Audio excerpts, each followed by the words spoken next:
छोटे शहरों में चालू सहारा के कार्यालय निवेशकों के पैसे कर रहे दूसरी कंपनियों में हस्तांतरित। अमर उजाला अखबार की रिपोर्ट। बिहार के नालंदा जिले में राष्ट्रीय राजमार्ग -33 से कुछ ही दूरी पर स्थित है सहारा इंडिया का एक जिला कार्यालय। वैसे तो अपने आकार और स्वरूप में ये किसी बैंक जैसा ही है। 1500-2000 वर्ग फीट का क्षेत्रफल, लंबी लंबी डेस्कें और कुर्सियां, कोने में बने शीशे के कैबिन और ग्राहकों के खड़े होने के लिए बड़ा सा लॉबी एरिया। हालांकि यह अब सिर्फ समय में जम चुके किसी परित्यक्त भवन जैसा दिखता है। यहाँ सिर्फ 2 कर्मचारी काम करते हैं। एक निवेश एजेंट CS प्रसाद, जो दरवाजे से सटी कुर्सी पर एक डेस्क के पीछे बैठे होते हैं, और दूसरे इस कार्यालय के मैनेजर, जो सूट और टाई पहनते हैं और कोने पर बने एक कैबिन में कुर्सी पर बैठते हैं। मैनेजर को लोग तिवारी जी के नाम से जानते हैं।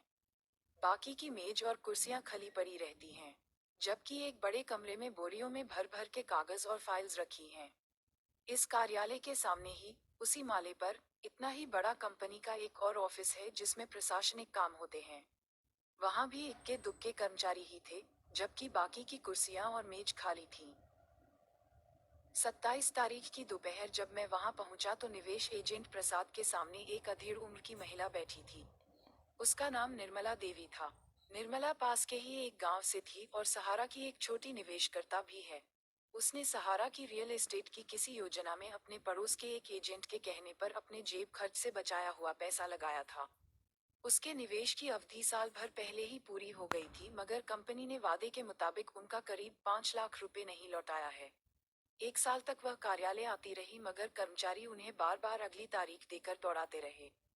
पिछली बार प्रसाद ने निर्मला को अपने निवेश को सहारा की ही एक सहकारी समिति की योजना में हस्तांतरण करने की सलाह दी थी, और 3 साल बाद पैसे दोगुने होने का लालच भी दिया। निर्मला को विश्वास नहीं हुआ कि 3 साल बाद उनके पैसे कंपनी सूद समेत वापस करेगी, मगर कोई रास्ता न जानकर 27 तारीख को उसने पैसे हस्तांतरण करने की हामी भर दी। मेरे सामने ही उसके फॉर्म भरे जा रहे थे। उस फॉर्म पर एक रेवेन्यू टिकट लगा था, मगर कोई न्यायिक स्टाम्प नहीं था। मैंने जब उर्मिला को बताया कि बिना स्टाम्प उस फॉर्म का कोई महत्व नहीं है, तो प्रसाद मुझ पर भड़क गए। निर्मला अपने साथ अपना passport size photo, pan card और आधार कार्ड भी लाई थी। उसे नहीं पता था कि प्रसाद कौन सी योजना में उसके पैसे आगे निवेश कर रहे हैं।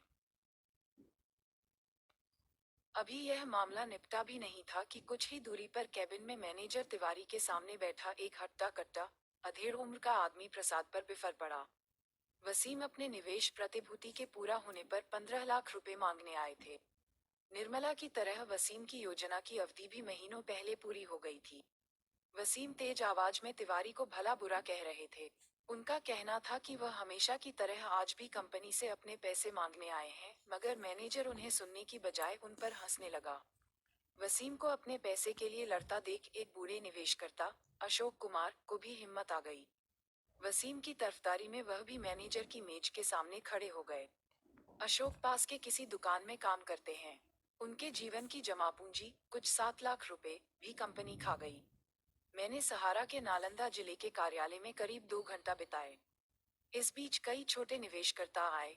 कुछ ने मिन्नतें की, कुछ गुस्सा हुए, कुछ चुपचाप रहे, तो कुछ प्रसाद के बहकावे में आकर अपना निवेश हस्तांतरण करवा कर लौट गए।